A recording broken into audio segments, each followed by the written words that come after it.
Assalamualaikum warahmatullahi wabarakatuh. Alhamdulillahilladzi fataha abwabal jannah fi syahri Ramadan alladzi unzila fihi al-Qur'an hudan lin-nasi wa bayyinatin minal huda wal furqan. Asyhadu an la ilaha illallah wahdahu la syarika lah wa asyhadu anna Muhammadan abduhu wa rasuluhu la nabiyya ba'dah. Allahumma salli wa sallim ala Sayyidina Muhammad wa ala ali Sayyidina Muhammad, amma ba'd. Faqad qala Allah Ta'ala fi kitabihil karim, a'udhu billahi minasyaitanir rajim, bismillahirrahmanirrahim. Syahru Ramadan alladhi unzila fihi al-Qur'an hudan lin-nasi wa bayyinatin minal huda wal furqan. Shadaqallahul azim.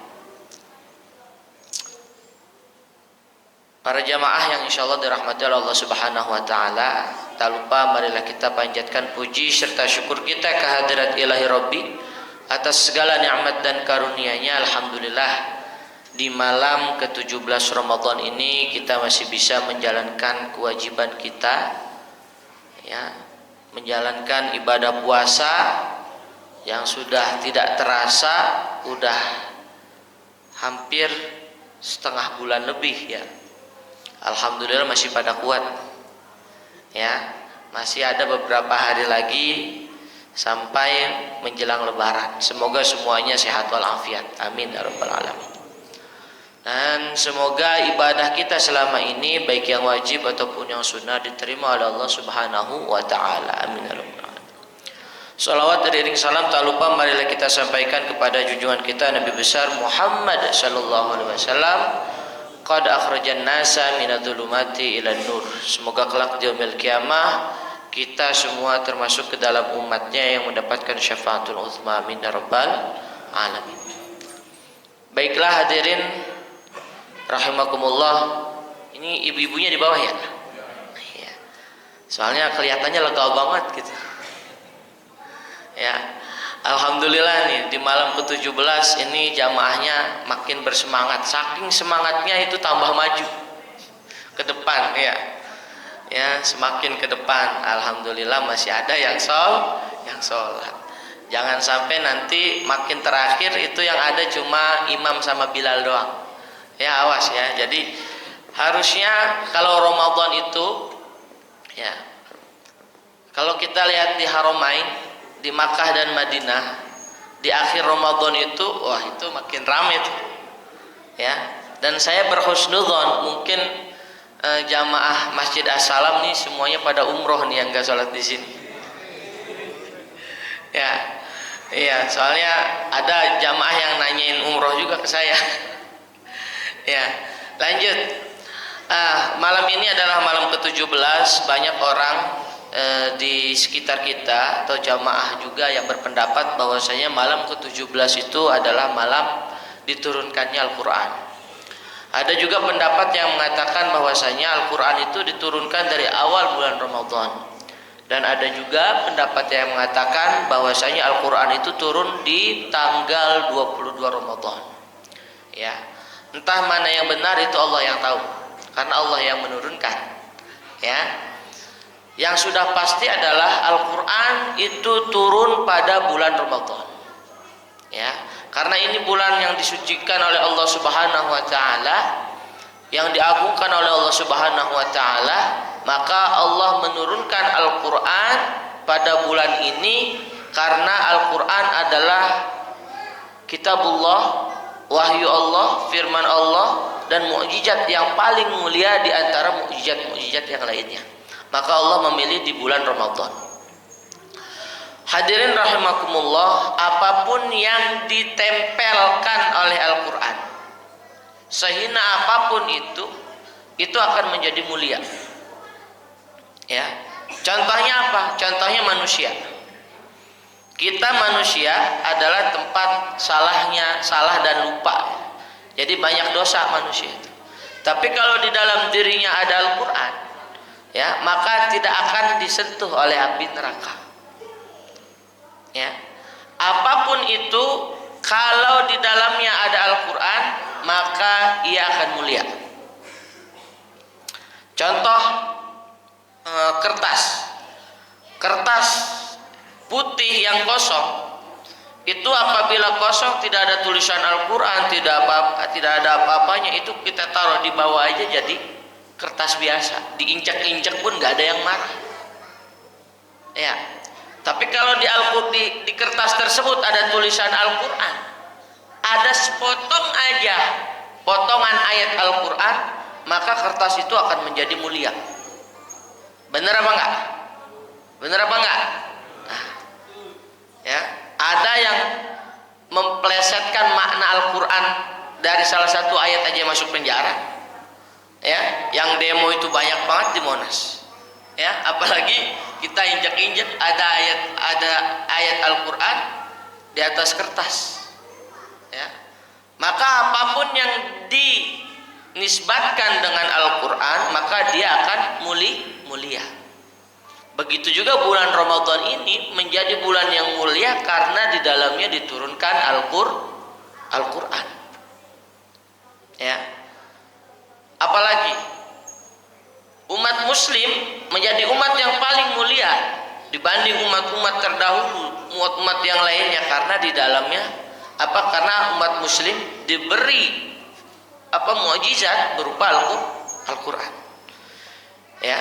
Oleh karena itu, kalau seandainya kita ingin menjadi orang yang mulia di hadapan Allah Subhanahu wa taala, ataupun orang yang mulia di hadapan orang-orang yang lain, ya, maka kita harus sering-sering membaca Al-Quran. Ya, contohnya saya bisa di depan di sini, ya, mungkin karena bacaan Al-Qurannya ya lumayan bagus, maka ada di depan. Kalau baca Al-Quran saya nggak bisa baca Al-Quran, mungkin saya nggak diri di sini, ya. Atau contoh yang lainnya banyak, ya. Jadi apapun itu, apabila disandarkan dengan Al-Quran, maka dia akan mulia. Hadirin jamaah sholat Isya, tarawih dan witir yang insya Allah dirahmati oleh Allah Subhanahu Wa Taala. Banyak hadis yang mengungkapkan tentang kemuliaan Al-Quran. Ya. Salah satunya kalau Rasulullah Sallallahu Alaihi Wasallam, ya, Iqra'ul Quran fa innahu ya'ti yaumal qiyamah syafi'an li ashabihi. Kata Nabi, bacalah Al-Quran, suatu saat nanti Al-Quran itu akan datang di yaumil qiyamah sebagai syafaat bagi orang yang membacanya. Ya. Jadi kalau yang nggak pernah baca Quran, mohon maaf, ya, jangan berharap mendapatkan syafaat. Ya. Apalagi yang nggak sama sekali baca Al-Quran. Nah, makanya di bulan Ramadan ini perbanyak membaca Al-Quran dengan harapan semoga kita nanti di yaumil qiyamah mendapatkan syafaat daripada Al-Quranul Karim. Karena kalau seandainya kita mengandalkan masuk surga dengan amal yang kita punya, kayaknya lebih banyak dosa kita. Ya, makanya kita mengandalkan syafaat dari Nabi, syafaat dari Al-Quran yang kita baca. Ada yang bilang, Ustaz saya nggak bisa baca Quran, belajar. Ya, ya, karena begini, para hadirin dan hadirat semuanya, sekelas Nabi Muhammad Sallallahu Alaihi Wasallam aja itu belajar, nggak bisa langsung bisa baca Quran, nggak bisa langsung. Ketika Al-Quran diturunkan kepada Nabi Muhammad Sallallahu Alaihi Wasallam, kata malaikat Jibril begini, Iqra ya Muhammad, ma ana biqari. Saya nggak bisa baca. Padahal Nabi itu punya sifat fatonah, cerdas. Ya, saya nggak bisa baca. Bilang begitu kepada Jibril. Dibilang lagi sama malaikat Jibril, Iqra ya Muhammad, ma ana biqari. Sampai 3 kali. Sampai akhirnya beliau baca, Iqra bismi rabbikal ladzi khalaq. Artinya apa? Diajarin dulu. Sekelas Nabi Muhammad Sallallahu Alaihi Wasallam. Jadi kalau ada orang udahnya nggak bisa baca Quran, nggak mau belajar, dia sudah memposisikan dirinya lebih tinggi daripada Nabi Muhammad Sallallahu Alaihi Wasallam. Naudzubillah, summa naudzubillahi min dzalik. Ya, jadi seperti itu hadirin. Ya, ada riwayat yang lain. Nabi Muhammad itu ketika di bulan Ramadan itu sering menakrir bacaannya kepada malaikat Jibril alaihissalam. Dikoreksi bacaannya oleh malaikat Jibril alaihissalam. Karena Nabi Muhammad tahu yang beliau baca itu adalah firman Allah Subhanahu wa taala. Dari Nabi sampai kepada kita sampai sekarang ini itu bacaannya sama.